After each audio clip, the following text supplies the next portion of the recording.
Buenas tardes a todos, bienvenidos. Para una mejor experiencia, les solicitamos por favor que mantengan sus micrófonos muteados. Todo el material que presentamos puede ser utilizado para difusión y promoción. Muchas gracias y que disfruten del evento.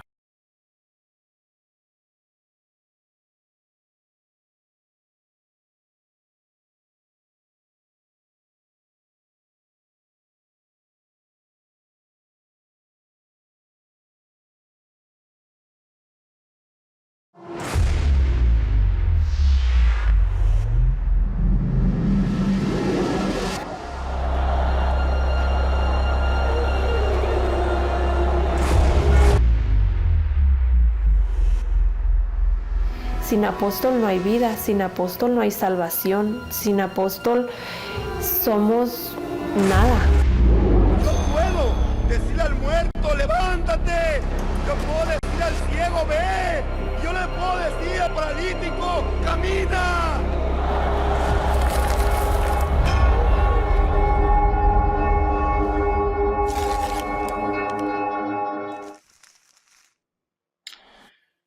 Buenas tardes.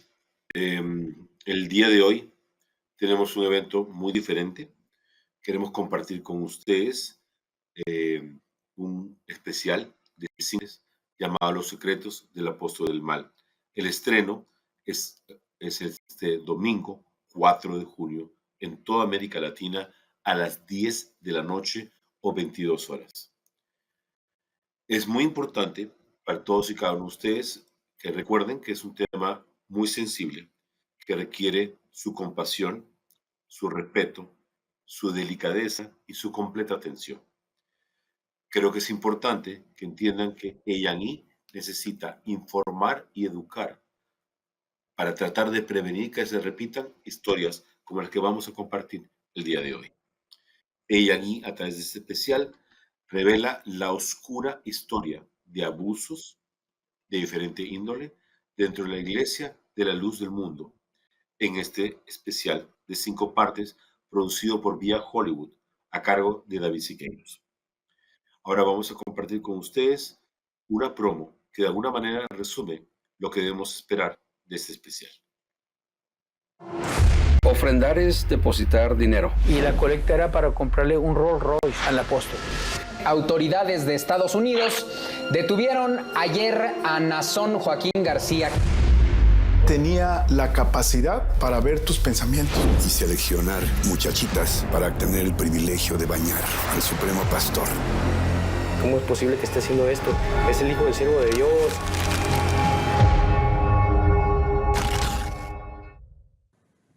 Y ahora, para hablar de esta producción, de esta interesante serie que da mucho que hablar, queremos invitar a nuestra Senior VP de Programación y Producción, Carmen Larios. ¿Cómo estás? Hola César, es un placer estar aquí. Muchísimas gracias a todos que nos acompañan. Cuéntame, queremos saber cómo encaja esta producción en la estrategia de contenido de A&E para América Latina. Esta producción, El Apóstol del Mal, encaja perfecto en esta franquicia. Titulada Secretos de Playboy, Secretos de Chip 'n Dale, Secretos de Miss América. Son algunos de los ejemplos que todos ustedes han escuchado, nos han hecho el favor incluso de seguir, de cubrir, de contar de estas grandes historias. Y esta producción, con la cual llevamos 1 año y medio trabajando, es parte de esta franquicia, que lo que intenta hacer es darle voz de primera mano a los testigos protagonistas de esta historia y contar con un ángulo periodístico, una noticia que quizá nuestro público ha escuchado solamente a través de noticieros o de una manera muy breve o poco profunda, digamos. Entonces, nuestra franquicia de secretos cumple con la promesa de una investigación muy profunda periodística, testigos, expertos y gente relacionada con esta temática. Tú hablas de que probablemente muchos hayan escuchado de alguna manera distante o referencial de esta realidad. Estamos hablando de un caso real, de una historia real que ha ocurrido y que ocurre en muchos de nuestros países. ¿Puedes elaborar un poco más de qué trata esta serie?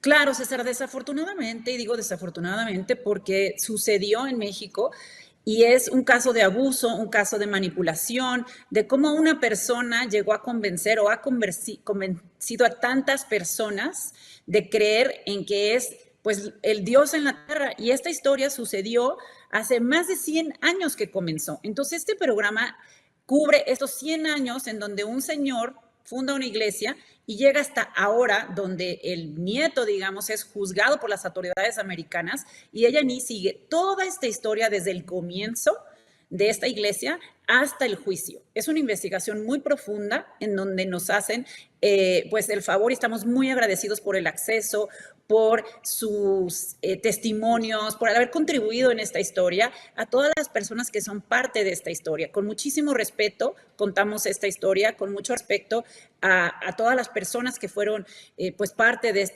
este suceso, y que queremos acompañar a que cuenten su historia desde su punto de vista y desde su ángulo.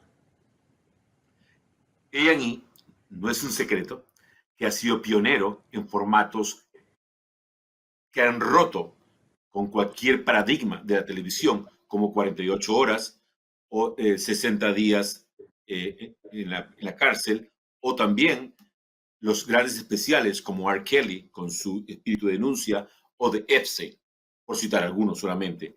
En este caso, ¿qué debemos de esperar?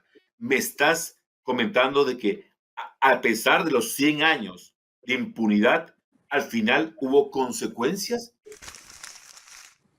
Pues hubo un juicio, o se llevó a cabo un juicio en los Estados Unidos, porque esta iglesia se funda en Guadalajara, México, y empiezan los primeros casos de denuncias aquí, pero es una historia que se lleva hasta Estados Unidos, y la producción, van a esperar ustedes ver en una producción en 5 historias, en 5 episodios, una historia que va desde los Estados Unidos hasta México, y va desde toda la Unión Americana: California, Utah, Arizona, Carolina del Norte, espero no me falte ninguno, pero va recorriendo todo Estados Unidos y México para contar esta historia de manera completa.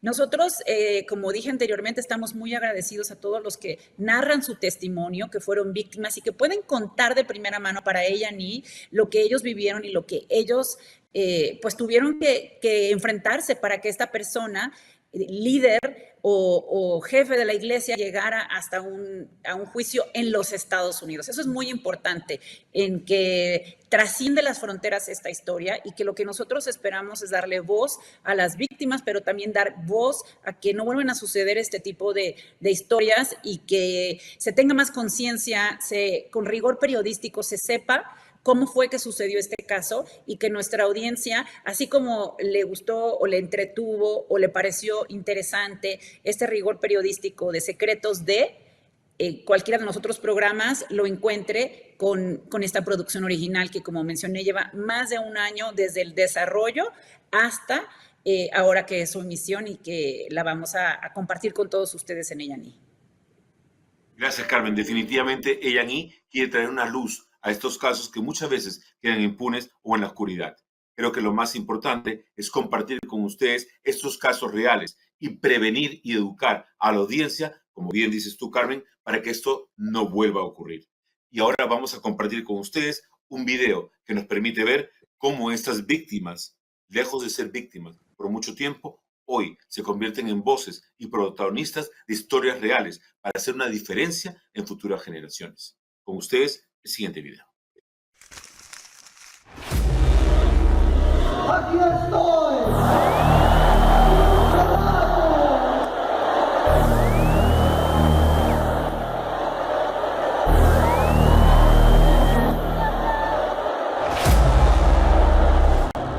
Esta tarde se informó sorpresivamente que fue detenido el líder de la Luz del Mundo, Nason Joaquín García. Está detenido en Estados Unidos por pornografía, abuso y tráfico sexual infantil. En el caso de Alondra, cuando fue abusada por primera vez a la edad de 8 años, se le inculcó que ese era el camino al cielo. El apóstol le indicaba a Alondra cuál de las jóvenes le interesaba, y dentro de este grupo selecto, ella era la encargada de convencerlas. Dentro de la iglesia, se les enseñan que el dolor, el sacrificio y hacer lo que se les ordena es lo indicado. Nason Joaquín García tiene 25 propiedades en Estados Unidos, es lo que se ha informado. 16 están a nombre de la iglesia. Las otras propiedades, 9 están a nombre de él, de su madre, de hermanos y otros familiares. Y algunas, bueno, se acercan a los $3 millones. Porque si se va a construir una iglesia, se pide ofrenda. Si se va a comprar un terreno, se pide cooperación. Para todo se pide cooperación. Y los Joaquines cada día se hacen más ricos, más millonarios. Si antes andaban en avión comercial, ahora quieren un avión privado.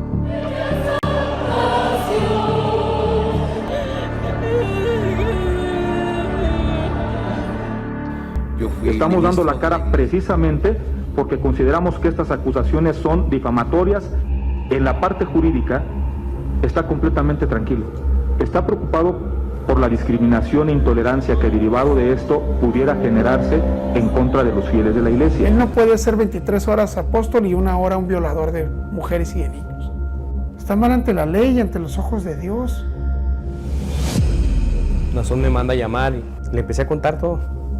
Llegó un punto, en un punto de la conversación que estaba teniendo con él, que él se empezó a acariciar y se empezó a masturbar. Nason se convirtió en un monstruo y yo me hubiera quedado con eso en mi conciencia.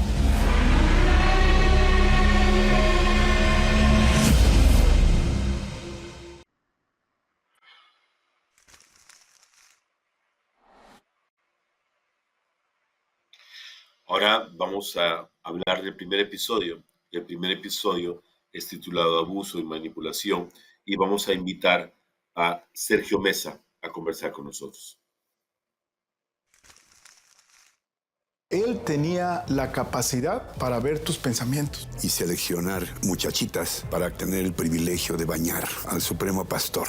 Mi madre le decía a mi papá que iba a venir el siervo de Dios a descansar. Y descansaba en la recámara de mi papá. Estaban sujetas por esta especie de Dios en la tierra. Y todo el mundo se acercaba con miedo. ¡Camina! Son la mediación entre el mundo profano y el mundo sacro. Pero San Pedro resucitaba muertos.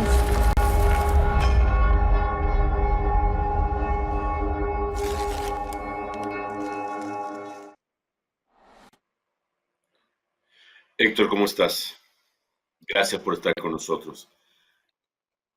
La Iglesia de la Luz del Mundo se fundó el 6 de abril de 1926.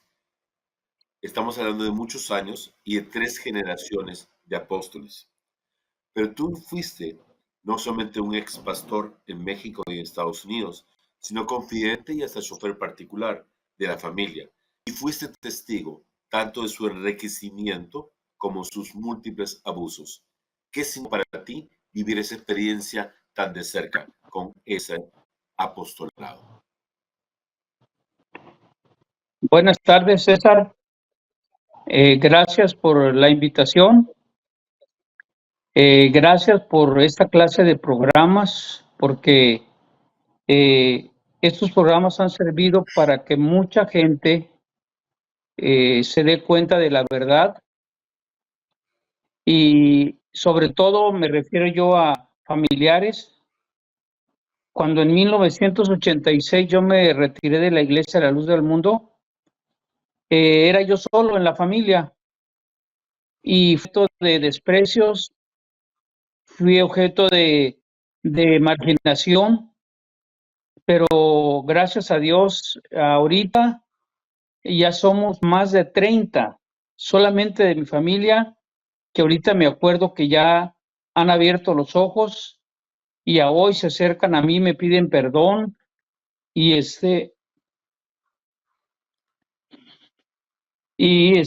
pues se disculpan conmigo, yo los entiendo que pues no era culpa de ellos, era la enseñanza que tenían, pero me da mucho gusto de verlos ahora, cuando me abrazan, me saludan, nos reunimos, vivimos.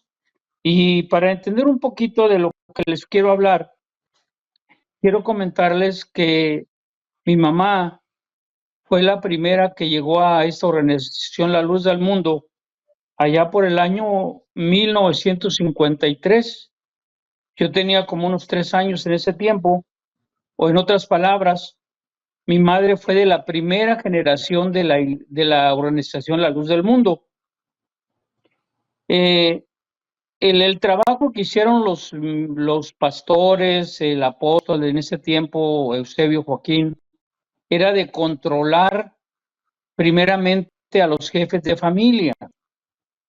Y una vez que ya controlaban a esos jefes de familia, les enseñaban que ellos tenían que trabajar en traer a sus hijos, a sus yernos, a sus nueras, a cualquier familiar, y no era algo voluntario, era algo obligado, porque si tú no aceptabas esa invitación, ellos estaban dispuestos a hacerte a un lado, estaban dispuestos a desconocerte antes que decir que lo que ellos estaban haciendo estaba mal hecho.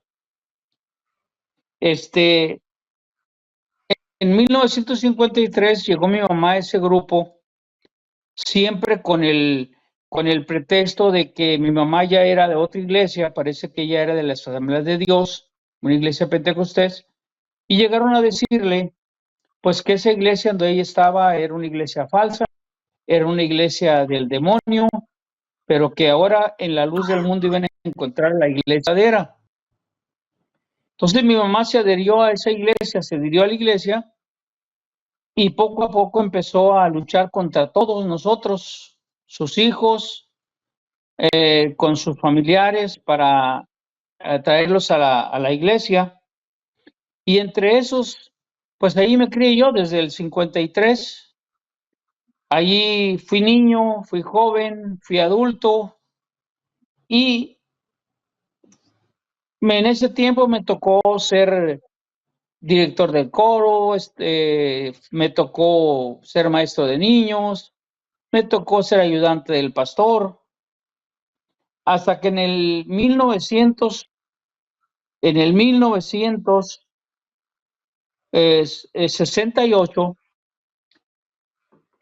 me enviaron como obrero a levantar una obra allá en Ensenada, Baja California,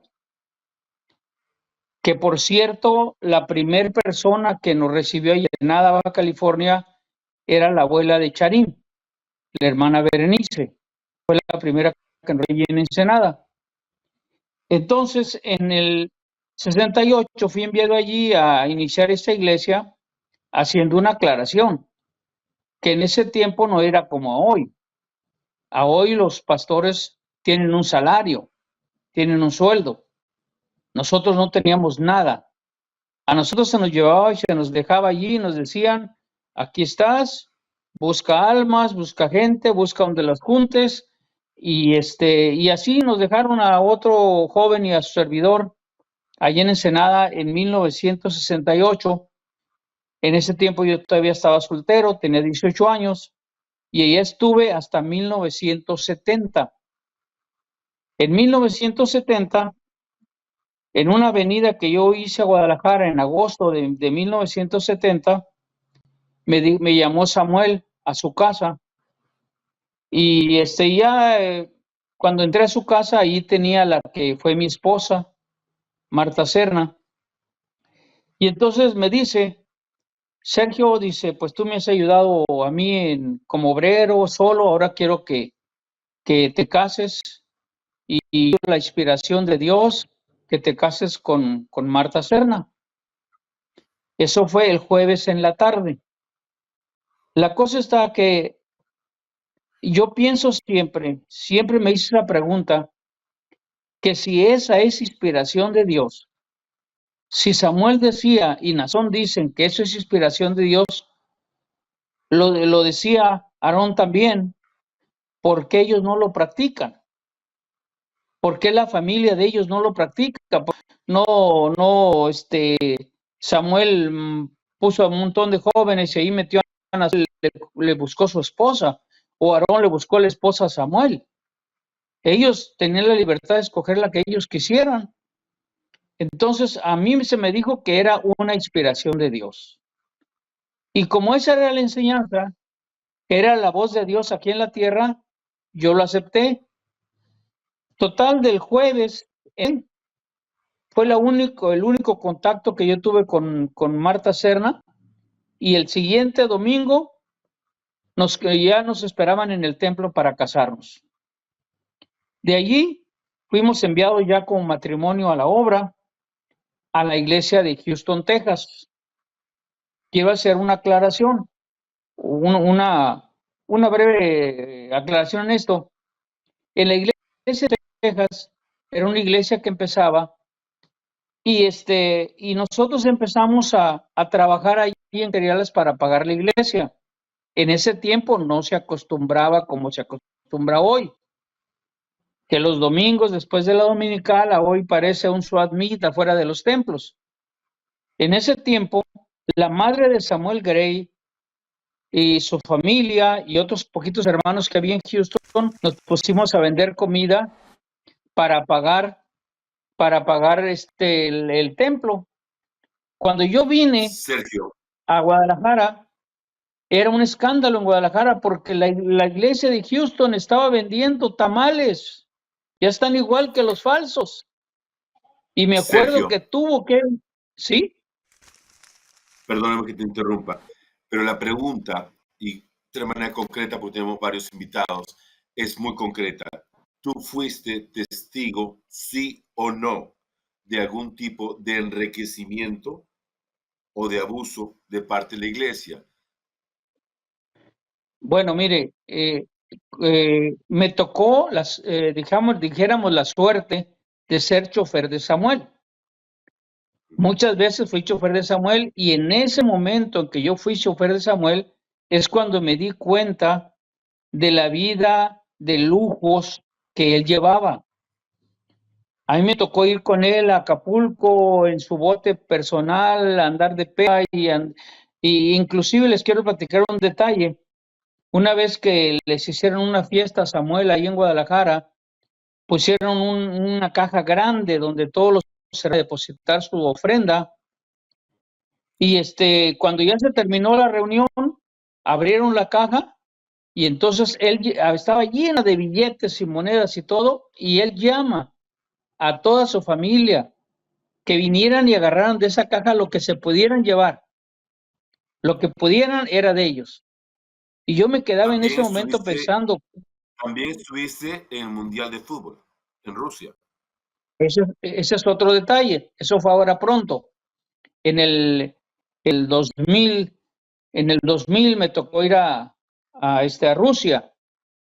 2010 me tocó ir a Rusia y sin pensarlo, estando en la ciudad de Ekaterimburgo, en el Hotel Hyatt, allí estando ya para salirnos a ir al partido, ahí llegó Nazón con toda su familia. Y quiero hacer este pequeño detalle. Yo, en lo pobre que fui a un Mundial de Rusia, gasté $20,000.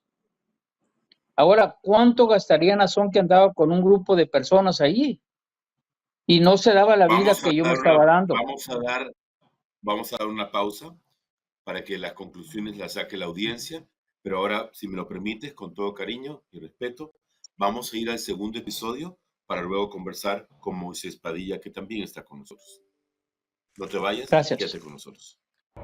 La mirada de Samuel fue a mis partes íntimas y me decía, oh, no te sientas mal porque has conocido los secretos de un siervo de Dios. Hubo hermanos que ofrecieron sus niños. Me hacía sentir que yo era su hija en maneras de las que ahora yo veo que eran abuso. Él no puede ser 23 horas apóstol y 1 hora un violador de mujeres y de niños. ¿Cómo es posible que esté haciendo esto? Es el hijo del siervo de Dios.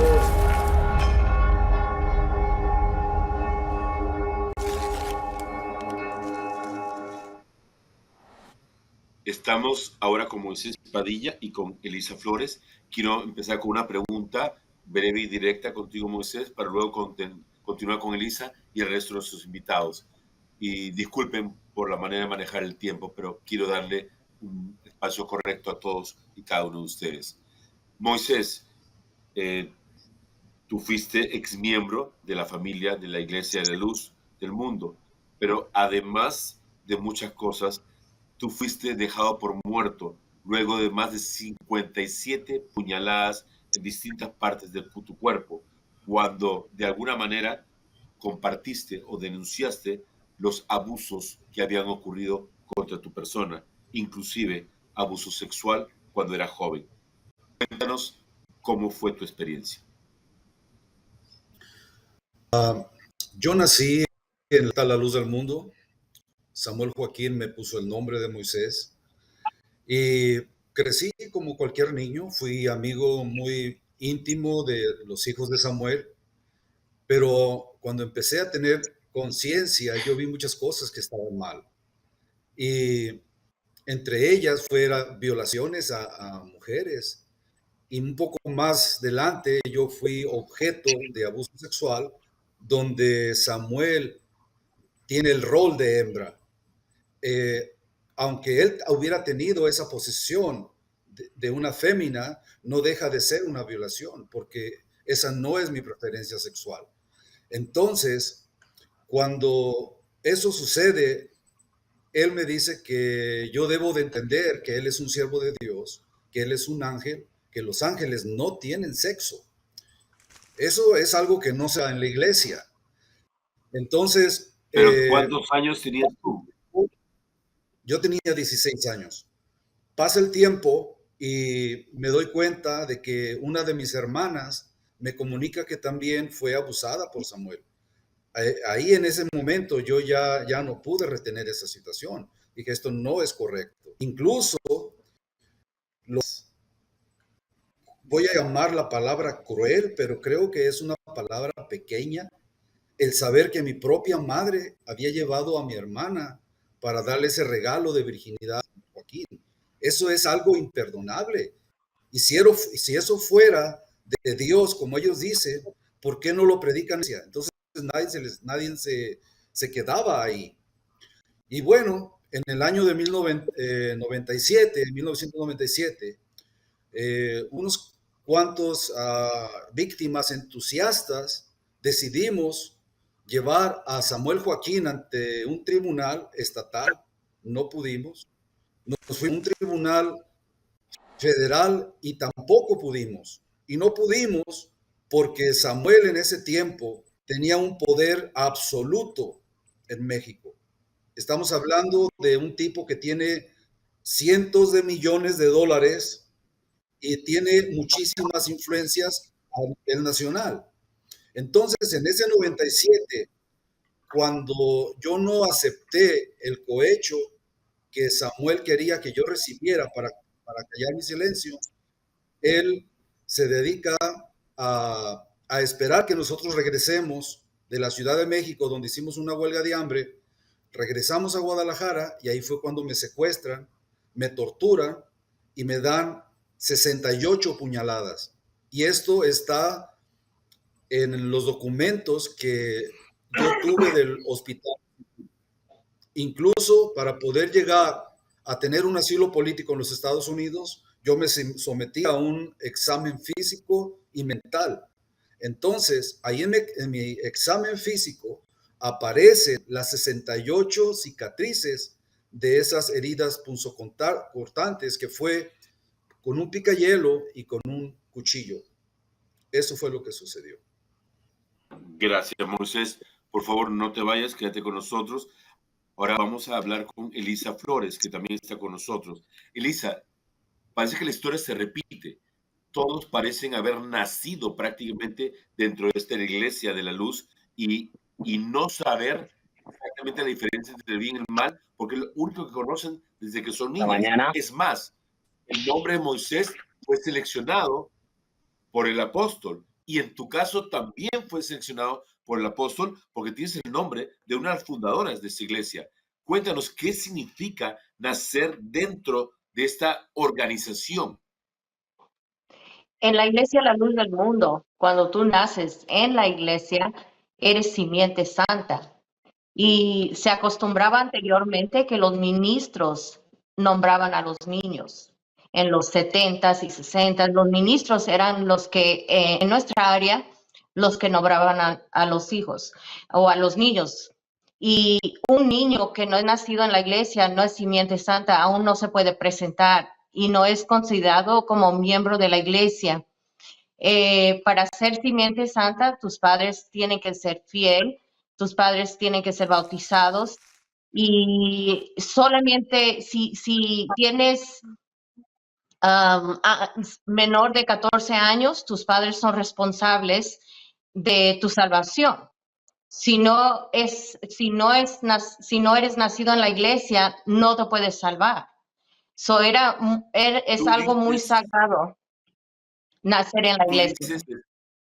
Perdón por la interrupción, pero tú dices en tus testimonios que viste durante tu experiencia o trayectoria o años de vida varios abusos sexuales a menores, y que inclusive viste cómo muchas niñas embarazadas eran obligadas a abandonar sus hogares y muchas veces no se escuchaba de ellas.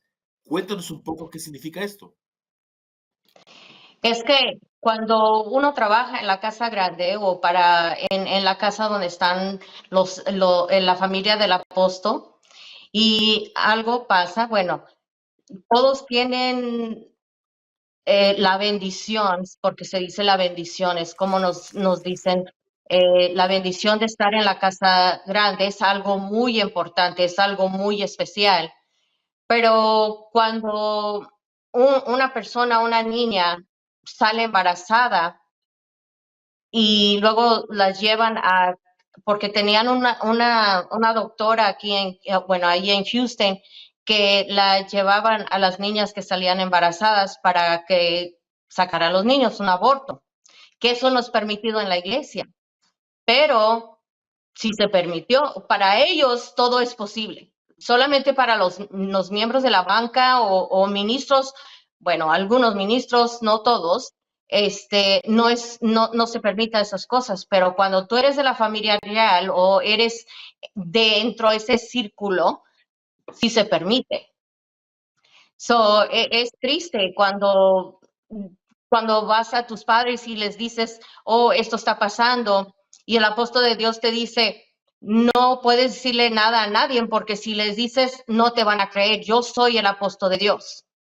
Y si tú les dices, ellos salen de la iglesia, ellos se van a condenar y es tu culpa. Ya te ponen eso arriba. Tienes encima la salvación de tu familia. Y luego estás en casa y te llaman a hablar y no quieres ir, y tu familia te dice, no, es la bendición de la casa que tú estés allí. Pero no te preguntan qué está pasando. No te preguntan, ¿estás bien allí? No te preguntan eso. Tus padres no te preguntan, nomás piensan en la bendición y la salvación de la familia porque tú estás allí. Y no puedes decir a nadie lo que pasa, porque si les dices, ya se pierden y esa maldición está encima de ti. O sea, es lo que nos decía el apóstol de Dios. Todo el nombre, la bendición, todo el nombre, la salvación y el cielo. Vamos a ir con el episodio 3, la avaricia del apóstol, y tenemos a dos invitados especiales, Asael y Verónica Soria. No te vayas, por favor. Quédate con nosotros, Elisa. Gracias. Ofrendar es depositar dinero. El diezmo. Para el creyente esto es una contribución en términos espirituales. Las personas bien humildes y se desprenden de todo. Ellos lo hacen por fe. ¿Cuánto estará bien regalar el varón de Dios? Empezó una suma de $10,000, luego 20,000, y ahí dicen, tu fe está siendo probada. Empezaron a juntar una colecta en la iglesia, con un sobre y con su nombre y con la cantidad. Y la colecta era para comprarle un Rolls Royce al apóstol. Ellos viven como reyes.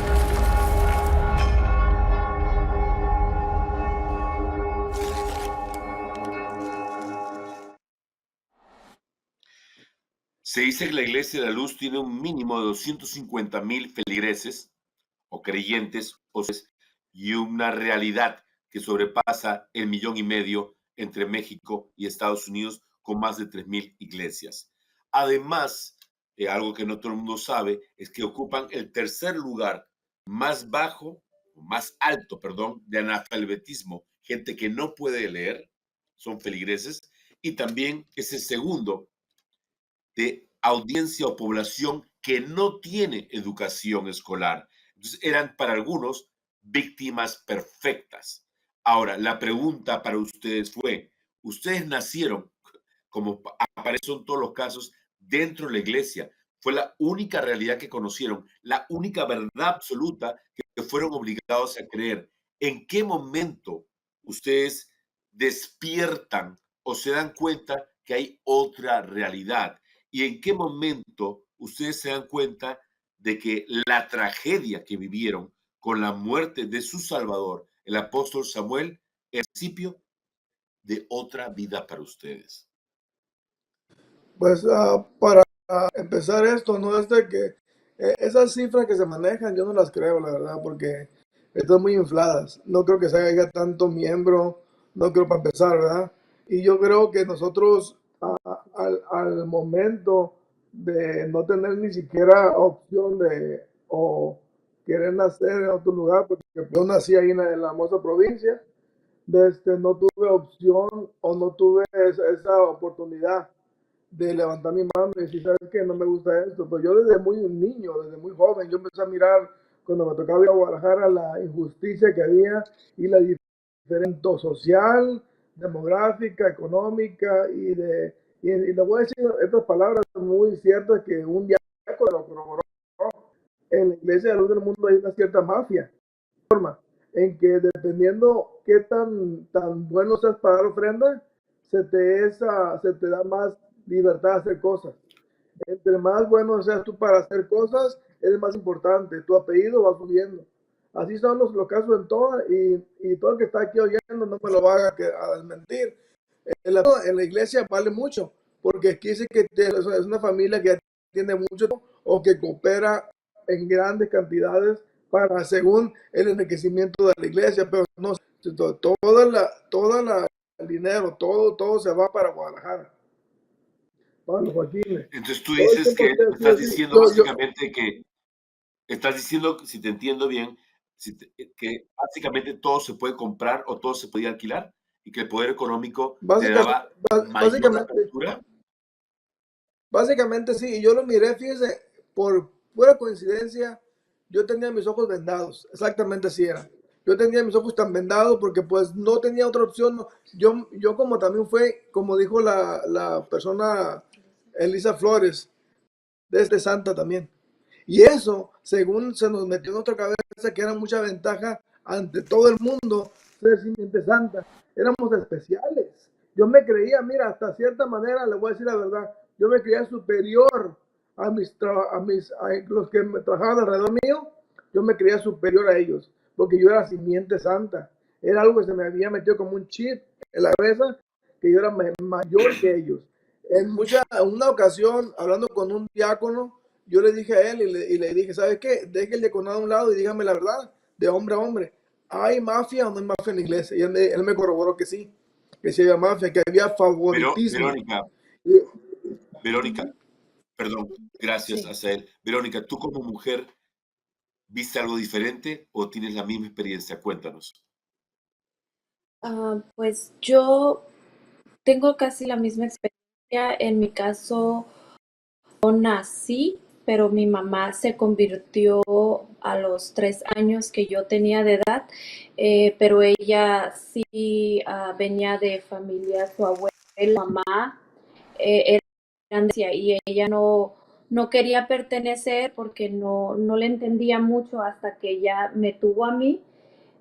Pues le empezaron a hablar de la iglesia, mira, ya tienes una hija, ya, o sea, para que se convirtió cuando tenía 3 años y así fue como yo pues me crié ahí y pues igual no tuve otra opción más que seguir adelante. Nunca tampoco me pasó por la cabeza dejarlo porque no conocí otra vida más que dentro de la luz del mundo. Pero sí miré, como dices a él, mucho favoritismo. Nosotros hasta cierto punto, pues gracias a Dios, el negocio de Azael ha sido pues muy bendecido, su taller de él, y cuando se convirtió la iglesia de Phoenix se dividió porque se abrió otra iglesia más pequeña al norte de la ciudad llamada Sunnyslope. Pues éramos como 50 miembros y entre esos miembros pues había dos familias con negocios, y esa familia era Asael, era uno de ellos, con su propio negocio. Y ahí fue donde yo empecé a ver el favoritismo entre los hermanos más, todos, pues igual nosotros somos pobres, pero había aún más, con más necesidad. Y yo a veces sí miraba que pues nos procuraban más. Incluso una vez uno de los ministros que llegó tomó su lugar, porque cada 3 años cambiaban de ministro, y cuando llegó uno de los ministros tomó su lugar un domingo, y pues llegamos no tan tarde, pero una hora donde él ya estaba hablando, y dijo, cuando salimos de Dominical nos saludó, nos presentamos con él, y sí nos dijo, cuando yo los vi entrar, ¿cómo dijo? Yo supe que ustedes eran de dinero. Yo supe que ustedes eran los de dinero en esta iglesia de Stanislav. Y yo volteé a ver a él y yo dije, pues no tenemos dinero nomás. Pues tienes un negocio que sabes emprenderlo, pero no es que seamos de dinero. Pero él se quedó con esa idea, y ahí siempre hubo como estarnos llamando. Incluso cuando mis hijas fueron llamadas a ser edecanes para Nazón Joaquín, cuando él vino en el 2018, cuando él vino a Phoenix, recuerdo que hubo como un poco de discordia entre las demás jóvenes de esa iglesia, porque mis hijas, pues una tenía 13 años todavía, o 12 años, pero aparentaba pues más edad, y la de 12 años, ellas todavía, pues yo siempre fui una mamá un poquito más abierta de mente, y no fui como estricta, fueron conmigo, yo las dejaba usar pantalón todavía para la escuela. Yo no quería que ellas vivieran como con eso, que yo podía ni usar un pantalón para la escuela, ni un short, nada, era falda larga todo el tiempo. Entonces yo con ellas fui un poquito más abierta, pero siempre pues inculcándoles de dónde veníamos y de dónde somos, a quién pertenecemos.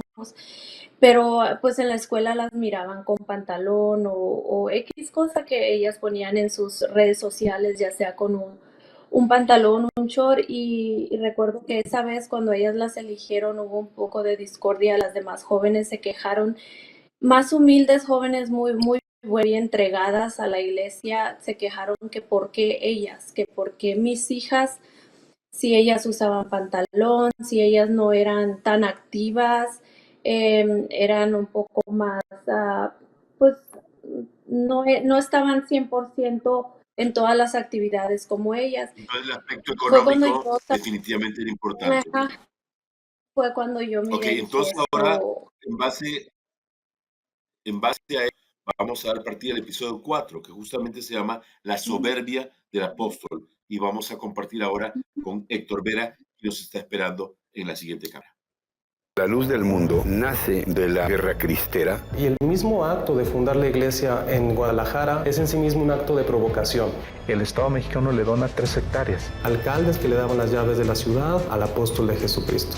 Porque la religión tiene un poder inmenso de uso y abuso y manipulación de las conciencias. Celebró el convenio para usar el Palacio de Bellas Artes. Porque me dijeron que era del movimiento La Luz del Mundo. Y era una cosa espectacular. No nos dijeron la verdad completa.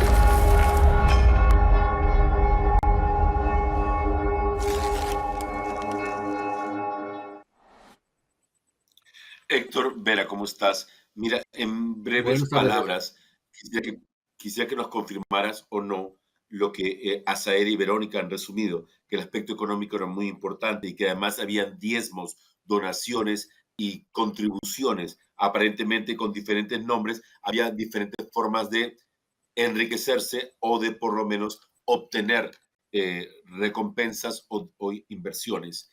Cuéntanos, ¿cómo funcionaba esto, ya que tú fuiste ex pastor?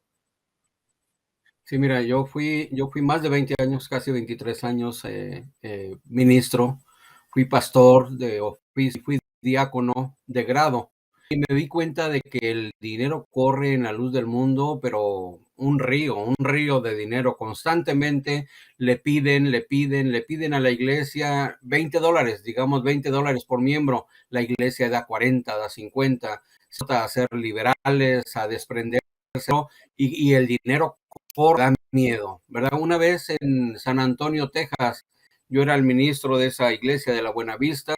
Un cumpleaños de Samuel Joaquín en los 90s, yo llevé hasta $1,000, ¿verdad? Tuve que repartirlo a varios hermanos para llevarlo a Guadalajara. Soy testigo de que sí, corre dinero que da miedo en la secta La Luz del Mundo. Tengo otra pregunta para ti. Veo que tienes una bandera claramente definida detrás de ti. Y te hago una pregunta que parece incómoda, muy directa. ¿Había discriminación sexual o había respeto sexual por las diferencias de orientaciones sexuales dentro de los miembros de la iglesia? ¿Respeto o discriminación? Dentro de la secta hay cero tolerancia para la gente gay, cero tolerancia a cualquier persona viciosa, no tolerancia para nada. Hoy últimamente, con una bandera de hipocresía, ¿verdad? Tratan de estar con todos los grupos, pero es mentira, ¿verdad? Ellos los discriminan, ¿verdad? Siendo que los propios líderes, tanto Samuel como Nazón Joaquín, han tenido o tuvieron sexo con hombres como tanto con mujeres y con animales. Es una mentira que ellos están a favor de cualquier persona. Son homofóbicos, completamente homofóbicos, pero ellos mismos en las filas de ministros, entre los líderes, ¿verdad? Hay homosexualismo, lesbianismo, ¿verdad? Yo me doy cuenta de muchas personas que están en el cuerpo ministerial y tienen hijos que son gay, que son lesbianas. Ahí está el caso de David Mendoza con su hijo David, que también lo casaron y está en la obra, ¿verdad? El homosexualismo abunda en la secta La Luz del Mundo. Ok, entonces en base a esos claros comentarios, vamos a irnos ahora al episodio 5, que es el juicio final. No te vayas, quédate con nosotros, que tenemos la ronda de preguntas internacionales y además vamos a compartir con todos el primer episodio. Vamos a entrar después de este video con Xochitl Martín y Charim Guzmán. Perfecto. Yo decía a mi Dios, porque escogió a mi hija para que le sirviera, pero nunca me imaginé qué clase de servicio le tenía. Me usaste como tu esclava sexual y tenía que responder a tus caprichos por años. Los abogados hacen lo que los abogados hacen. Mis manos están atadas. La sentencia de Nazón Joaquín García es una gran injusticia. Que hubo una especie de negociación ahí en lo oscurito. ¿Qué clase de ley es esa? Has roto mi fe en Dios, incluso en mí misma.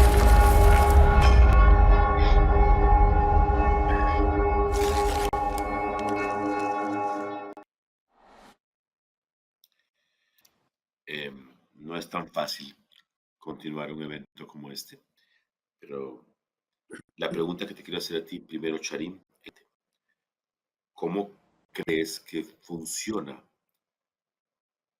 una impunidad por tantos años? ¿Cómo ese secreto a voces, porque todo el mundo hablaba de o rumoreaba que ocurrían todas estas cosas, nadie hablaba, nadie denunciaba y no llegaba a ninguna corte? Luego continuaremos con Xochitl. ¿Por qué se demoró tanto en llegar a la luz, la iglesia de la luz del mundo? Charim, en tus palabras. ¿Qué tal, César? Buenas tardes, gracias por la invitación.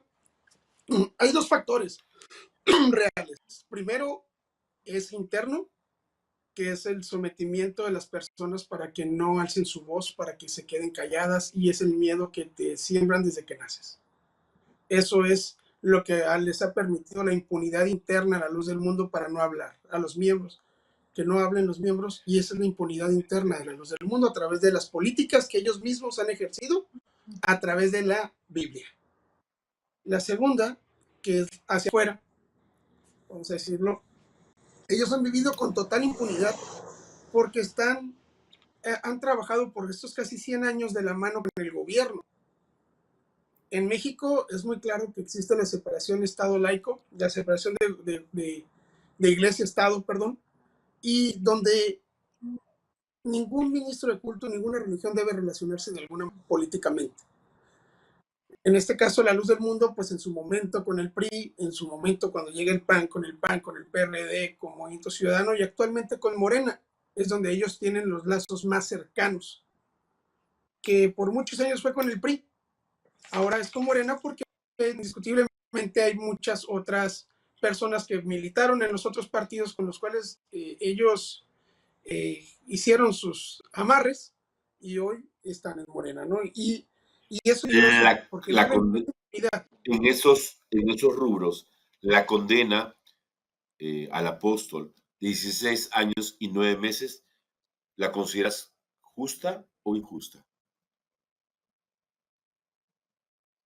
Es una condena completamente injusta para las víctimas. ¿Por qué? Porque tú dime si allá afuera yo le pregunto al presidente, a las fiscalías, quienes tuvieron que ver en esto, ¿aceptarían que abusaran a 3 de sus hijas y solamente al malhechor, al violador, le dieran 16 años? Esa es la pregunta a la fiscalía y la pregunta a la ciudadanía. Mira, nuestra respuesta es totalmente injusto lo sucedido y es por las mismas relaciones políticas que ellos han tenido por tiempo y esto es lo que se ha visto. Y yendo a la misma línea, y perdóname quizás por la falta de delicadeza, pero lo has dicho antes, Xochitl, el abuso esclava sexual y la delincuencia organizada y el tema racial, que no lo quiero dejar con menos importancia, son temas que tú has conversado repetidamente y además con mucha valentía se convirtieron en una denuncia formal en los tribunales. Cuéntanos un poco de los abusos, de la delincuencia organizada, ¿a qué te refieres? Para que todos entendamos, y cuán importante fue el rol del racismo en tu declaración y en tu denuncia en los tribunales. El abuso que existía dentro de la luz del mundo es en sí la violencia que existía a las personas que éramos miembros de esa iglesia, se convierte en una cultura que tiene ya casi 100 años, una cultura de violencia, de abuso sexual, emocional, psicológico, espiritual, de todas las maneras posibles que un ser humano podría ser violentado, ¿no? Inicia con el líder, los obispos, quienes son su núcleo, ellos también repiten estos abusos, también sexuales, y se convierte como en una cultura de silencio de estos abusos. El sexualizar a la mujer en la luz del mundo para el líder, en su burbuja, él tenía su propio mansion. El líder tenía en su rol de rey, del rey David, pero al externo de la iglesia, a la mujer la tapaban, a la mujer la silenciaban, a la mujer la callaban, porque lo típico, ¿no? Primero la sexualizan y luego la violentan. Esa es la cultura que existe. Y cuando hablo de la delincuencia organizada, precisamente es eso, es el laico que es tan violentado tanto en México como en Estados Unidos. No se habla de eso en Estados Unidos. No hay separación de Estado y religión. Por lo cual nadie quiere los temas. Entonces, el tema del racismo es un rol muy grande en este tema, porque hubiesen sido 3 niñas de pelo rubio y ojos azules con el apellido Johnson, ahí sí, el mundo de los medios y América, Estados Unidos, estaría totalmente enojados. O sea, porque nos tocaron uno de las nuestras, pero el latino vale menos en este país de Estados Unidos. Es algo que hay que el tema del racismo en la justicia americana. No existieron, no fue justicia. Por los temas políticos también, la fiscalía en sí, que quiso tomar el caso, se lo quiso quedar, no lo llevaron a los temas federales. Y ahí estuve como una en sus zapatos de la fiscalía, tanto que fui esa piedrita que me abrieron del caso, me hicieron a un lado, totalmente me revictimizaron, que si yo hubiese sido otro tipo de ser humano, yo me hubiera quitado la vida. Fue demasiado abuso hacia mi persona de tantas maneras. Y tengo que Xochitl, ser sido una lo que persona. tú pasaste antes y durante tu vida en la Iglesia de la Luz del Mundo no fue nada fácil. Sin embargo, tu sufrir no paró ahí. También lo sufriste mucho para que te creyeran, para que te escucharan y para que pudieras tener recepción de parte de los tribunales legales. Sin embargo, tú también tuviste de alguna manera apoyo en algunos medios mexicanos y no tanto en los apoyos americanos. Pero lo curioso es que cuando ocurre todo esto, revelaciones o denuncias, es también en los tiempos de Me Too, de Epstein y de R. Kelly y todos esos casos que, con Weinstein que estaban ocurriendo casi simultáneamente. ¿Cómo crees que todo este ambiente o denuncia o finalmente la verdad del abuso hacia la mujer en diferentes niveles o la violencia de género en general ayudó o aportó a tu denuncia? Porque finalmente te escucharon. La denuncia RICO se hace hace 4 años con la esperanza de llevarlo a una corte federal. Tanto las denuncias en México con la Fiscalía General de la República, tanto también con las fiscalías aquí a nivel federal también, pero todo inicia porque el caso de la sí, obvio que es lo más importante en lo que debemos enfocarnos, eliminar el abuso sexual infantil o la trata infantil, pero hay un mucho más grande aquí, que existe la delincuencia organizada con la base de utilizar al ser humano como currency, ¿no? Como un objeto. Claro, porque se le encuentra a Nazón Perari, Joaquín García, se le encuentra culpable de abuso sexual infantil, tráfico de personas y pornografía infantil, debido a tu denuncia. Regresando a la pregunta anterior, sobre el caso RICO, es racketeering, es en sí el tráfico de personas, y lo que es ¿cómo lo comprobamos? Pues se comprueba porque hay testigos que vivieron siendo objetos. Aquí está Elisa, hay diferentes personas en esa misma llamada que todos fueron víctimas de esa misma red de delincuencia organizada. Eso es lo que queremos, que las fiscalías federales, como en Weinstein, con Epstein, con R. Kelly, no lo hicieron. La Fiscalía del Departamento de Justicia lo debería de haber llevado a un nivel federal y ese fue el problema. Entendemos.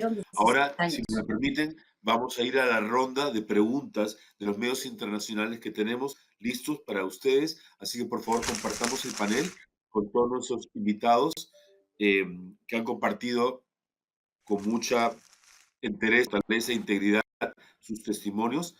Gracias, Elisa, Azaeli y Verónica Flores, Héctor Vera. Gracias, Moisés Padilla, Sergio Mesa, Xochitl y Charim por estar aquí con nosotros. Y ahora vamos a proceder a las preguntas y respuestas de una manera respetuosa, por favor, y coherente. Mariana, ¿me ayudas? Sí, claro. Vamos a arrancar con Colombia, con el diario El Tiempo, con Cristian Beltrán. Bueno, muy buenas tardes. Saludo cordial para todos los que se encuentran aquí en esta conferencia y lanzamiento de esta visibilización de casos realmente difíciles, complejos. Bueno, me quedo sin palabras para describir realmente todas las aberraciones que sufrieron estas personas. Mi pregunta, tanto a las víctimas como al área de producción, y quizás si hay algún jurídico, es qué podría hacerse de las autoridades estatales de Latinoamérica en general, ese tipo de conductas, porque es que no solamente estamos hablando de aspectos jurídicos, sino también psicológicos e inclusive de una segregación social en la que el Estado, en teoría, debería tener una responsabilidad, pero no ocurre. De hecho, remitiéndome un poco al caso reciente del último capítulo del que se habló, ¿cómo creen que a nivel estatal está la institucionalidad para atender este tipo de casos y si hay algún control? Por ejemplo, en Colombia recientemente se intentó que las iglesias tuviesen un control mucho más financiero, un control mucho más estricto a nivel financiero, pero esto no se logró porque grupos políticos de derecha lo impidieron, aunque el gobierno quería hacerlo. Y así con tantas cosas que ocurren, pero que desafortunadamente desde el Estado parece que no hay un control eficiente. ¿Qué propondrían ustedes a los gobiernos para tener un poco más de control sobre estas iglesias? O sobre la iglesia en general. Creo que la persona idónea para contestar la pregunta, dada su experiencia, es Xochitl. Sí, muchas gracias. Sí se han comunicado sobrevivientes de diferentes estados, es más, de países en Europa, Canadá, Estados Unidos y en Latinoamérica. Y exactamente es eso. Si fuiste víctima, digamos, en Guadalajara, ¿no? Sería lo esencial que tu denuncia sea ante la fiscal de la República de Guadalajara. Lamentablemente, por la red de corrupción que existe en Guadalajara en sí, se convierte en algo imposible, pero existen en otros lugares en donde la víctima fue violentada en cierto estado, y si es cuando es un tema federal es porque fue traficado, es decir, llevado de un estado a otro estado. Eso ya se convierte en un crimen federal. Siendo que es un crimen federal, ahí ya es en la Fiscalía General de la República, en el área de órganos, de tráfico de órganos. Si el crimen sucedió en Estados Unidos y no en México, la denuncia sería en Estados Unidos, y viceversa, si pasó en Italia, sería con la Fiscalía de Italia, no en Estados Unidos o no en México. No sé si eso contesta un poco sobre los recursos. Sobre el tema. Gracias. No sé si contesta. Ahora continuamos. ¿Pregunta? Sí, muchas gracias. Gracias. Vamos con la siguiente pregunta. Por favor, Mariana. Sí, vamos con Jacqueline Ponce del periódico Reforma de México. Hola, buenas tardes, gracias. Mi pregunta es, ¿qué tantos filtros les pusieron al momento en el que ustedes dieron sus testimonios en la docuserie? Muchas gracias. Perdón, ¿puedes repetir la pregunta? Sí, ¿qué tantos filtros se pusieron al momento que dieron los testigos sus testimonios durante la docuserie? En realidad no hubieron ningún tipo de filtro. No hubieron ningún tipo de filtro. Como lo estás viendo en este momento, cada uno de ellos ha compartido su verdad y su punto de vista. Y de eso se trata, de presentar la historia o las historias de una manera objetiva y de que cada uno en la audiencia saque sus propias conclusiones. No queremos manipular ninguna historia. Queremos que cada uno tenga el derecho de presentar su perspectiva de vida. Gracias. Moisés, ¿tú quisieras complementar mi respuesta? En relación al anterior, yo diría, sin salirme mucho, yo creo que hay muchas lagunas legales en la mayoría de países en cuanto a los delincuentes sexuales. Solamente los tipifican cuando es una violación de vamos a decir, un extraño hacia un menor, o cuando es de un familiar a un menor. Estamos hablando del incesto. La laguna mental que yo veo, y sería muy bueno hacer propuestas de ley, que los religiosos sean contemplados como tales, no como los contempla actualmente la ley, que son pederastras nada más del orden común. Aquí se está hablando de que el menor sufre más cuando es violentado por un líder religioso. Es decir, cuando una persona X molesta a un menor de edad, lo consideran como una violación sexual y a ese adulto le van a dar, vamos a decir, 8 años. Cuando el mismo acto es cometido por el padre o por la madre hacia ese menor, se le considera incesto. ¿Y por qué le dan 16 años? ¿Por qué le dan lo doble? Porque el niño sufre más. El niño está en el pecho de su agresor, come con su agresor y así muchas cosas. ¿Qué sucede cuando el religioso ha cometido un abuso sexual contra un menor? Está peor. El niño sufre más. El niño no solamente está sufriendo el acoso de sus propios padres, sino también está recibiendo el acoso de toda la comunidad, de la escuela donde asiste el niño. Y así puedo enumerar muchos casos. Es decir, se debería de hacer la propuesta de ley, sobre todo aquí donde está Nazón, empezar aquí para que a los religiosos se les dé más tiempo, si es posible, y que un delito estatal cometido por un líder religioso se considere federal, porque la fuerza y el poder de un religioso lo tiene a nivel nacional.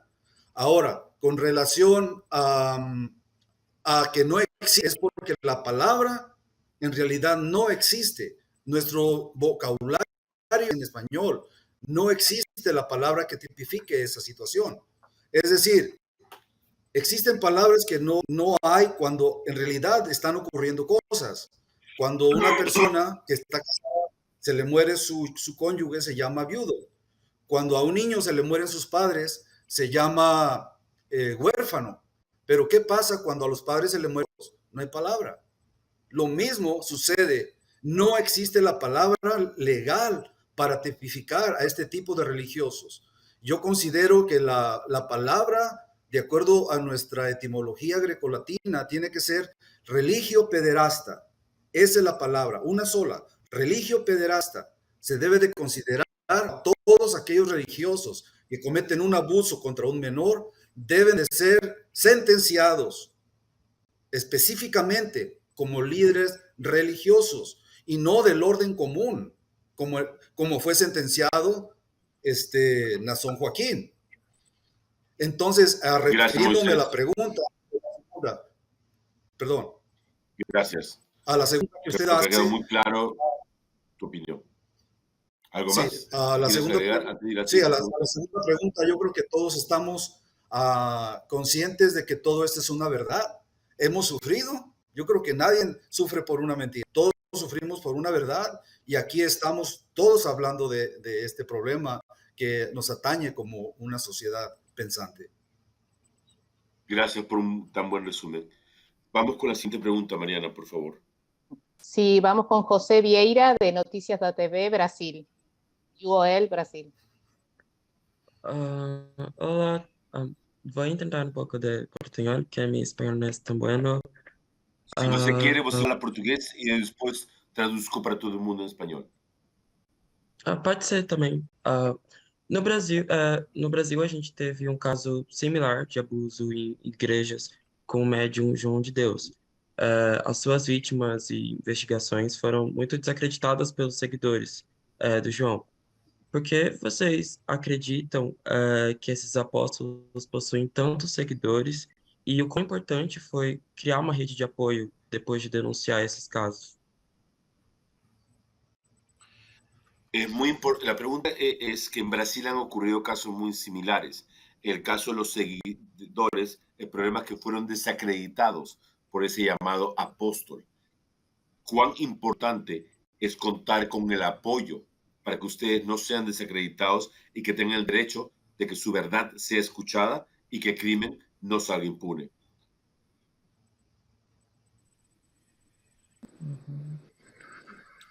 ¿Quién desea contestar? Yo pienso en mi opinión que ¿sí? Sí, Héctor. Bueno. Sí, por favor, yo pienso que en mi opinión, a todos los medios de comunicación como A&E, HBO y todos los que nos han apoyado, ¿verdad? Yo quiero aprovechar para agradecer a todas las redes sociales hemos sentido mucho apoyo. Y esta verdad, porque no necesitamos ningún filtro para hablar lo que nosotros vivimos. En lo particular, yo puedo dar mis testimonios, lo que yo viví. A mí no me gusta la mentira, no me gusta ni aumentarle ni quitarle, ¿verdad? Yo hablo mi verdad, yo hablo lo que viví, yo hablo lo que experimenté dentro de la secta, y yo agradezco a todos los medios, ¿verdad? Porque se está informando. Me gustó las palabras del principio de César, sí es César el que está, sí, César Sabroso, ¿verdad? Sí. Me gustó las palabras al principio, ¿verdad? Que estamos informando y estamos también educando, ¿verdad? Porque queremos despertar conciencias que tanto en México, en Estados Unidos y en el resto del mundo, ¿verdad? Estén apercibidos, porque esto de las religiones es una plaga, ¿verdad? Esto de los apóstoles, yo les llamo apostoletes,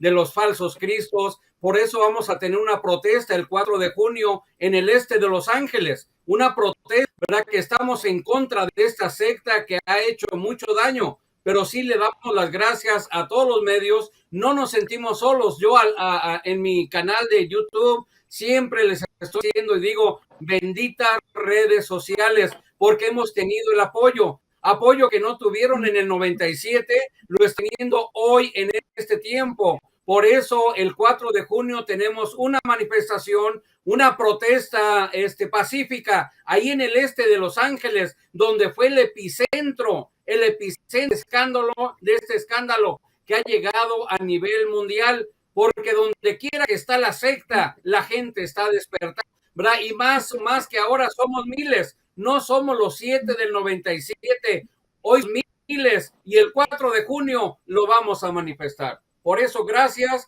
a todas las redes sociales. Yo quería decir también, Elisa, dame un segundo. El 4 de junio es efectivamente la marcha contra que están generando todas las víctimas, o todos los sobrevivientes, mejor dicho, de las sectas y cultos alrededor del mundo, en Los Ángeles. Es por eso que también es la misma fecha que tenemos el estreno de este especial de 5 partes en A&E a las 10 de la noche, este domingo 4 de junio. Perdón, Elisa, por la interrupción. Te escuchamos. Yo quería participar y decir de eso. Él se declaró culpable. No es nadie puede entrar a un corte y decir, sí, yo soy culpable, cuando no hay evidencia que no es culpable.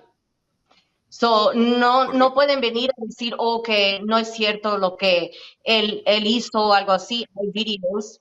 Él se declaró culpable. Nosotros lo que estamos diciendo es nuestra verdad. Y es todo. Gracias por tan significativo. Tremenda. Vamos con la siguiente pregunta, entonces. Sí, Sujei Baños, del Universal México.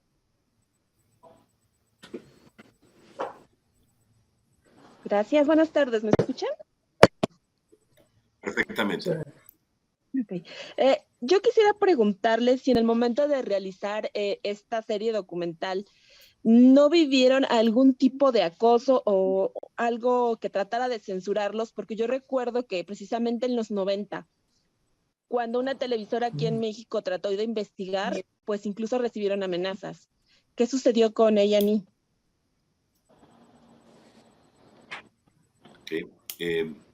Yo creo que primero vamos a ver de parte de nuestros invitados si alguno de ellos quiere compartir o no, si en algún momento recibieron una amenaza o algún tipo de advertencia.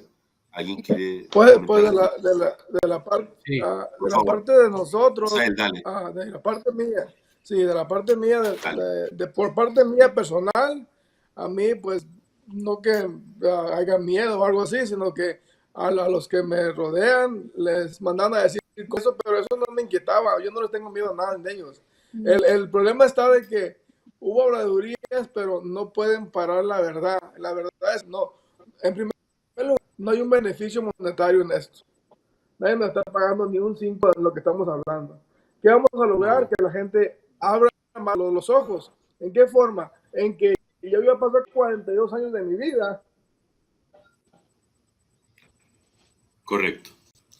Mira, contestando la pregunta también universal, creo que lo que todos estamos sin hacer y hemos resumido en breves palabras, cada uno está contando su verdad y A&E se está convirtiendo en el vehículo, en la plataforma por medio de la cual estamos permitiendo dar luz a un problema del que se hablaba, pero que no todo el mundo conocía.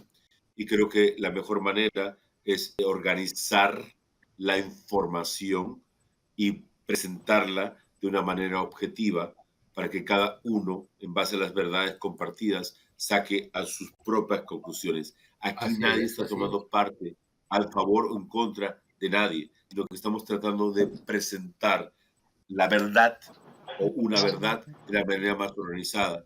Y el trabajo de producción fue de manera muy cuidadosa realizado por Vía Hollywood a cargo de David Siqueiros, y creo que vamos a poder ver y constatar el día domingo 4 de junio cuando tengan la oportunidad de ver este especial de 5 horas.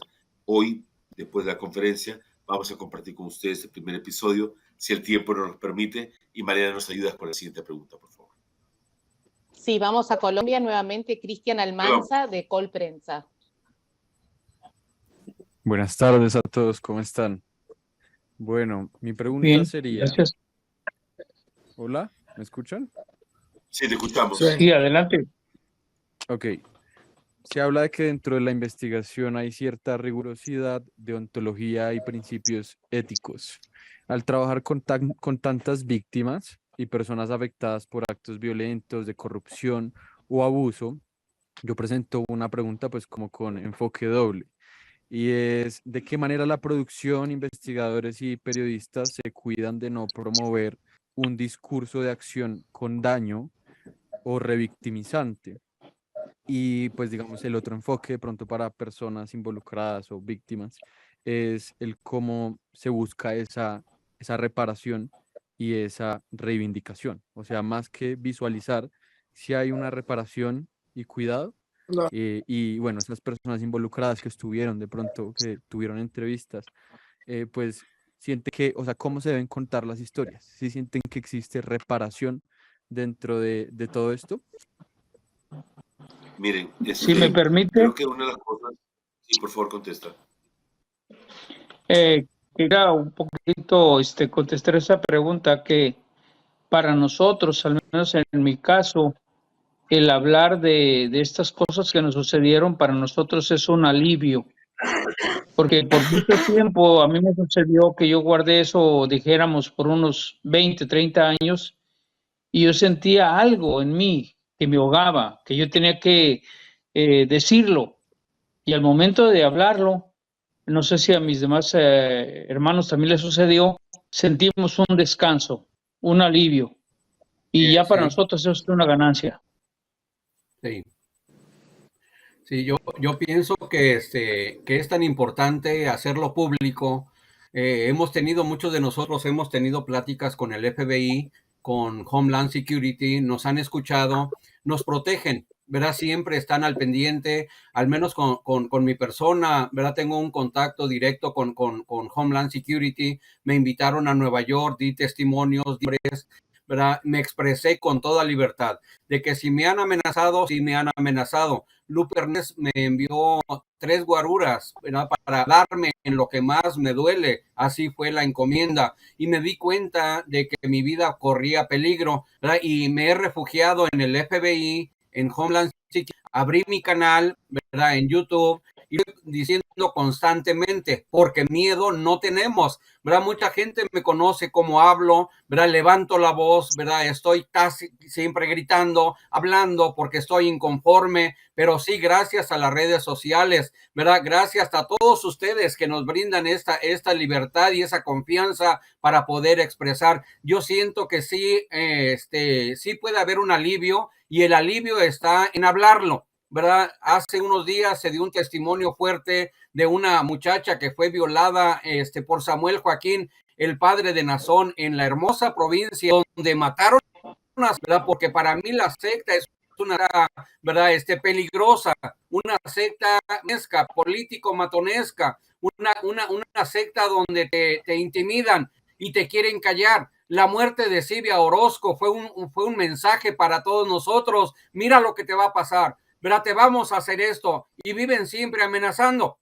Muchos de nosotros, ¿verdad? Podemos dar testimonio cuántas amenazas, cuántas cosas hemos recibido por levantar nuestra voz. Al menos en mi persona, yo en la marcha del 4 de junio voy a manifestar que no tengo miedo, ¿verdad? Y muchos nos estamos preparando porque queremos darle un mensaje no solamente a Estados Unidos y a América Latina. Ese mensaje es para todo el mundo, que tenemos que hablarlo sin miedo, porque basta ya de tanta cosa que ha perjudicado no solamente a México y Estados Unidos, sino a todo el mundo entero. Es tiempo de hablar, y Héctor Vera, me conocen cómo hablo, levanto mi voz y lo voy a seguir haciendo. No me gusta la mentira, no me gusta la hipocresía, no me gustan las personas de doble sentimiento. Yo lo hablo con toda libertad y me expreso tal como soy. No me escondo. Y el 4 de junio, ahí nos vamos a reunir aquellas personas que de verdad están haciendo activismo. Porque el activismo no se manifiesta nada más con algo sencillo, ¿verdad? Se necesita no solamente hablar. Gracias, Héctor. Justamente al respecto, hay una pregunta de Brasil. Jorge Feitosa, de Ultraverso Brasil, pregunta: después de las denuncias en Estados Unidos y México, ¿hubo denuncias de otros países? ¿La Iglesia de la Luz tiene representación en Brasil? Y si hay alguna información también de irregularidades de sus funciones, ¿alguien tiene a esto? Bueno, hay una persona que está no me acuerdo de su nombre, pero él está en Brasil.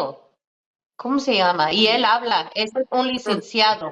Él habla en contra. Francisco Y Tenorio. él habla. Francisco Tenorio. Sí, Francisco Tenorio. Él está allí en Brasil y él habla en contra de la iglesia y las cosas que están pasando allá en Brasil. Así es, está muy activo Francisco Tenorio. Francisco Tenorio. ¿Hay alguna otra pregunta más, Mariana? Perdón. Sí, Eduardo Rueda. Perdón, de Karim, Pop Charim, te México. escuchamos. Charim, te escuchamos. Sí, perdón. No, espero la pregunta, igual puedo complementar algo más. Eduardo Rueda, de Espectapop México. Dale.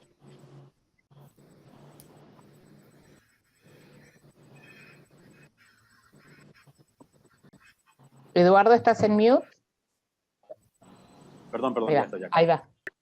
Gracias y les decía que gracias a todos porque le están dando voz a las personas que no tienen pues manera de poder hacerlo, ¿no? Y bueno, yo quiero preguntarles dos cosas. La primera es, después de haber salido de la iglesia o haber tenido estas confrontaciones incluso con la realidad, ¿cómo restauraron su fe? En primer lugar. Y en segundo lugar, ¿qué le dicen a las personas que siguen en la iglesia todavía creyendo que ese es el camino correcto? Muchas gracias. Yo le diría a las personas que están fuera que busquen terapia, porque es mucho. Hay que lo que pasamos, todo lo que nos hicieron en la iglesia es mucho.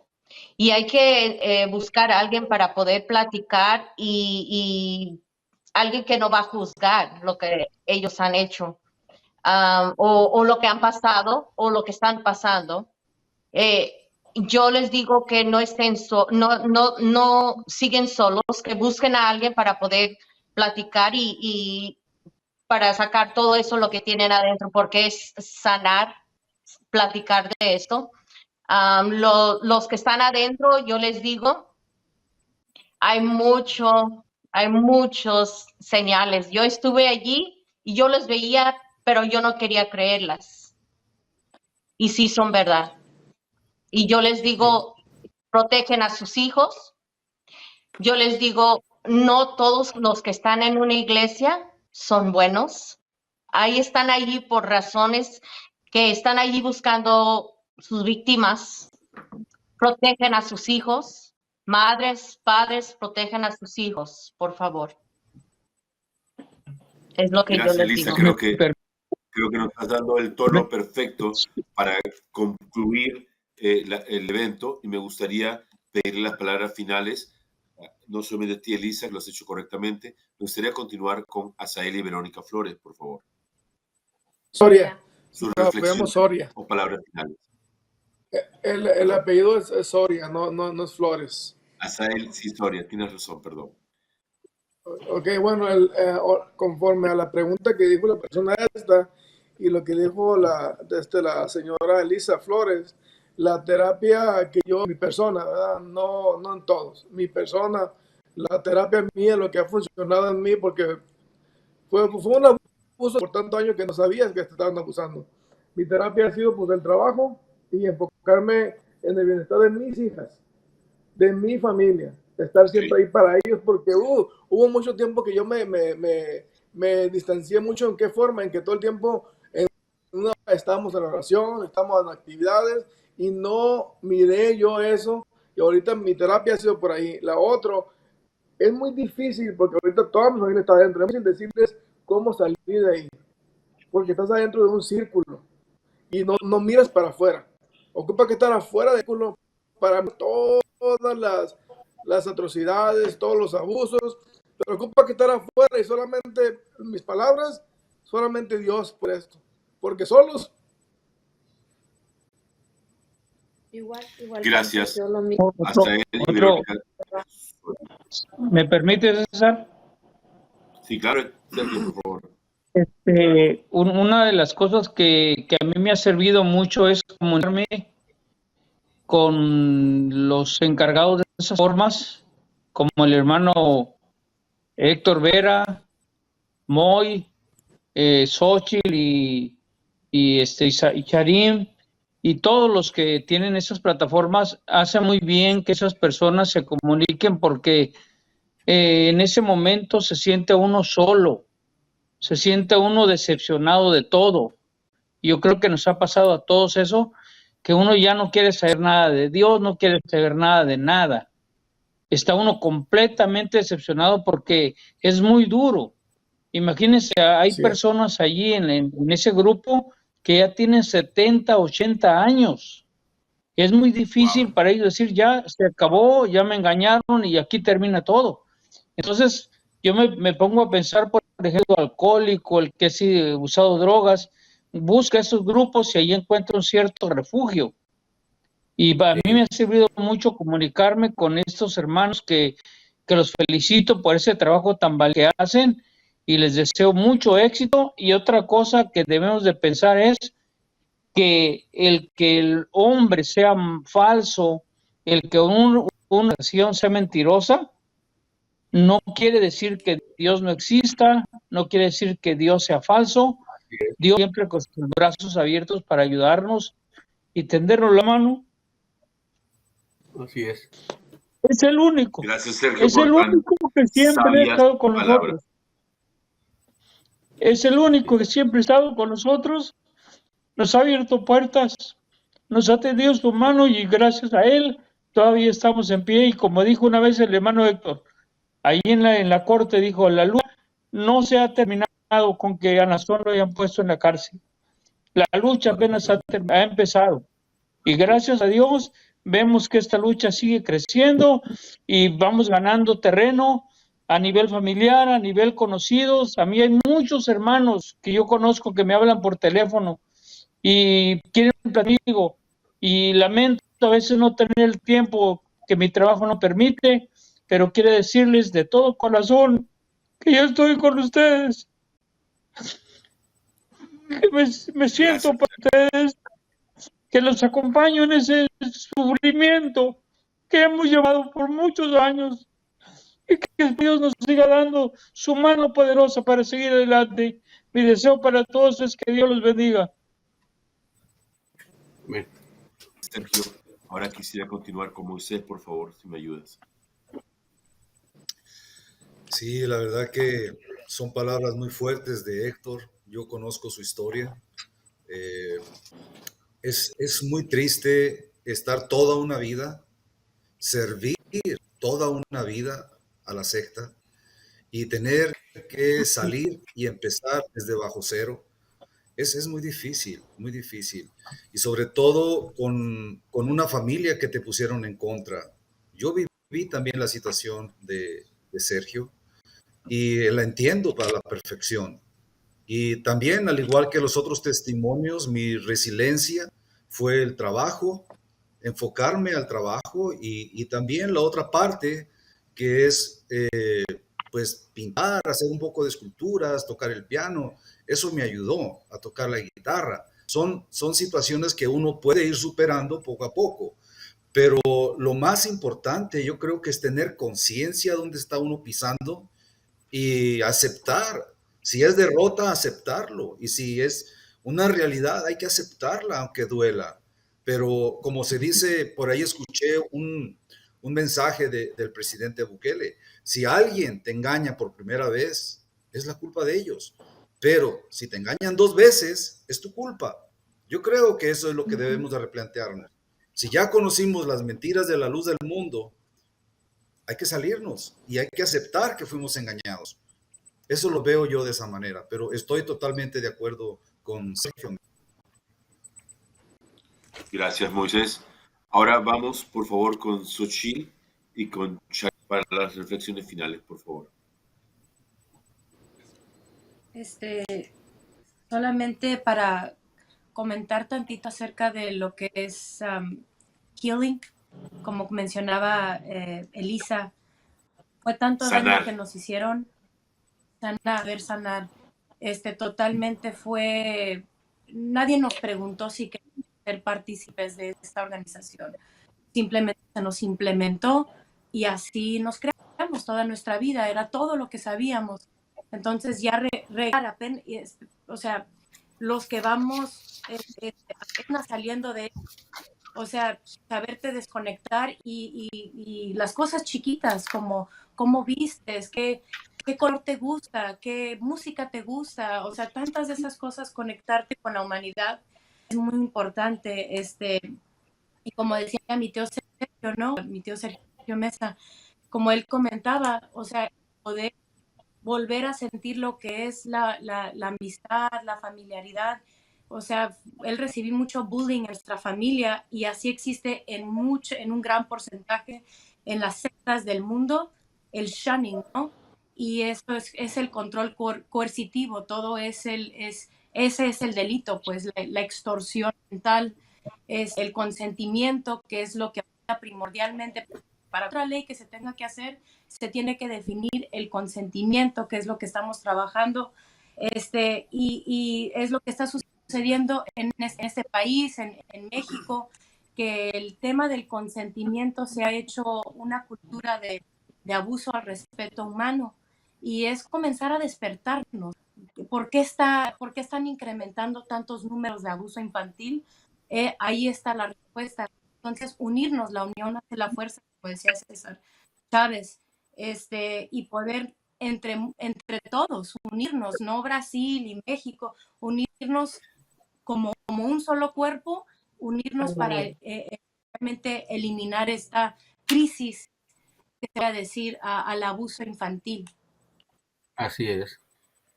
Así es. Gracias a todos y cada uno de ustedes por haber compartido su verdad, por haber compartido su historia, su experiencia. ¿Puedo decir una cosa más? Por favor, ¿me permites una palabra más? Claro que Yo sí, Lisa. quiero decir, si acaso ve a mi familia esto, porque yo he perdido mucha familia por la secta. Yo les quiero decir que yo todavía los amo, los extraño mucho y los espero con brazos abiertos. Un día vamos a estar juntos otra vez y es mi esperanza. Es todo, gracias. César, y concluir. Parte de mi conclusión personal es, hace rato iba a comentar algo donde hacían una pregunta, que si existía persecución hacia nuestras personas, y quiero decirlo que sí. todas las personas que están aquí han recibido de alguna u otra manera persecución, unos más que otros, en el que el acoso es constante por parte de miembros de esta institución y que más allá los líderes lo están permitiendo porque son públicas, donde muchos de nosotros se nos ha violentado de diferentes maneras, aún después de salir de la luz. En lo particular, ¿qué puedes decir a un miembro del mundo respecto a la sanación de fe? ¿Quién es primero para ti? ¿Tu sangre o tu iglesia? De un señor que no conoces, que yo les pregunto, hay gente que, ¿qué tanto es que no lo conoces que estás acostumbrado a solo verlo en un traje? Si alguien hace memorias, dices, mirabas en un traje a 20 metros, 30, si te iba bien 5.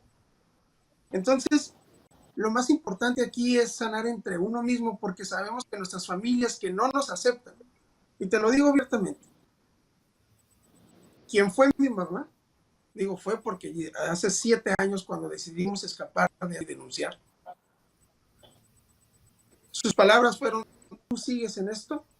Para mí, tú y tu familia están muertos. Eso incluía a su única nieta.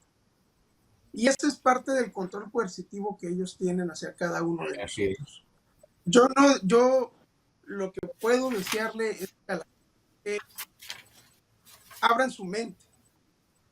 No se cierren como un día todos nosotros nos cerramos, como lo decían, en que mirábamos lo malo y evitábamos en nuestra mente ver eso malo. Si tú te permites ver lo malo y lo bueno, vas a poder crear una conciencia justa en tu cabeza. Y para finalizarte, te digo que no vamos a, nunca vamos a parar de luchar en este tema. Porque es lo más importante, porque por algo estuvimos ahí y hoy nos toca luchar para que los demás abusos que sean futuros y los pasados tengan su justicia. Así es. Gracias. Si me permite una Gracias palabrita para finalizar. Claro, sí, Héctor. Sí, pues yo agradecerle a usted, César, y a David Siqueiros por su trabajo tan excelente. Cuando él vino aquí a Utah, ¿verdad? Fue una persona que brindó confianza y mi testimonio ha llegado a muchas personas porque me han entrevistado, ¿verdad? Un sinnúmero de televisoras y les agradezco a todos ustedes porque la voz, ¿verdad? En mi canal estoy promoviendo, estamos aquí, ¿verdad? Y cada vez somos más, ¿verdad? Y somos gracias a todos los medios de comunicación que nos han creído, han aceptado, ¿verdad? Y nuestra verdad es transparente. En lo personal, ¿verdad? Yo me dedico a esto, ¿verdad? Y el tiempo que me quede, ¿verdad? Estoy viendo cómo la secta se está cayendo a pedazos. Queremos, como usted lo dijo al principio, ¿verdad? Hablarle a las conciencias para que estén conscientes de lo que está pasando, ¿verdad? Y que también se sumen a esta lucha porque no se tocan. La secta mafia, la luz del mundo, se está cayendo a pedazos. Le agradezco mucho, César. Lo más importante es agradecerle a todos y cada uno de ustedes, Elisa, Asael, Héctor, Sergio, Moisés, Charim y Xochitl, por su honestidad, su sinceridad, por abrirnos su corazón, por compartir sus sentimientos y sus experiencias, por compartirnos su verdad y a través de ella entender de que los niños somos muy frágiles y que tenemos que cuidarlos, que tenemos que guiarlos, que ellos confían en que les demos la mejor guía.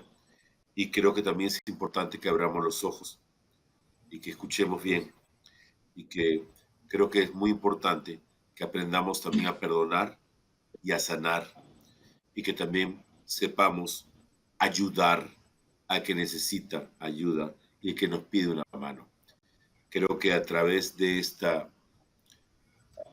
serie especial vamos a poder dar luz a algo que tenía mucha sombra y creo que vamos a poder, sí, sorprender a muchos con historias que no pensaban escuchar o que creían que eran rumores y de alguna manera dar luz a una verdad que a veces con otro nombre existe en otros países. Es cierto que no estamos solos, tanto en las cosas buenas como en las cosas malas. Y tenemos que empezar a prevenir, educar e informar, que es nuestra labor de todos, para evitar que esta historia se repita una y otra vez y siga cobrando víctimas inocentes, independientemente de donde vivan y el idioma que hablen, o el color de su piel. Gracias nuevamente y esperamos que con ayuda de Dios, como dijiste, Sergio, el futuro y el día de mañana sea mejor, que la historia no se repita y que podamos realmente tener un mejor mañana para futuras generaciones, porque gracias al trabajo que todos estamos haciendo juntos, estamos creando un mejor porvenir para futuras generaciones. Y de eso se trata, de crear una mejor mañana y crear una mejor historia con la verdad de cada uno. Ese es el mejor aporte. Así es. Gracias a todos. Así es. Y ahora vamos a compartir el primer episodio de este especial sobre secretos del apóstol del mal por Ian, que se estrena el domingo 3 de junio, que es el mismo día de la marcha que Héctor Vera ha promovido correctamente. Gracias a todos y vamos a disfrutar. Gracias, un abrazo a todos. Nos vemos el 4 de junio. Primero Dios, gracias a todos. Gracias. Un abrazo. Gracias a ustedes.